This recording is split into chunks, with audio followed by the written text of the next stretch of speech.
Naomba tutafakari mambo matatu juu ya upadri. Mambo matatu ambayo yanaonekana katika maandiko matakatifu siku ya leo. Kwa maana upadri ni fumbo. Upadri ni fumbo kubwa, lakini upadri ni zawadi.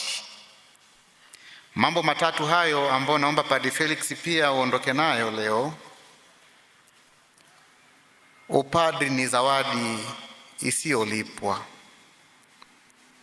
Jambo la pili, asili ya upadri ni upendo na huruma ya Mungu. Jambo la tatu, upadri unahitaji kuomba kuangaziwa uso wa Mungu. Ndugu wapendwa, katika Injili Yesu anawatuma mitume na kuambia jambo la msingi sana katika mengi.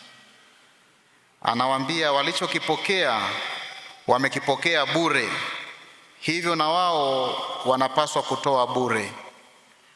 Ndugu zangu, hii ndio asili ya kila wito wa upadri.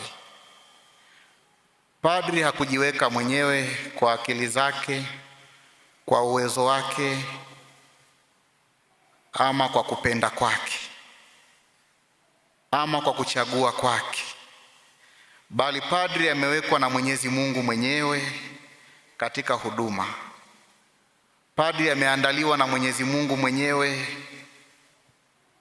na amechaguliwa na Mungu mwenyewe alivyopenda.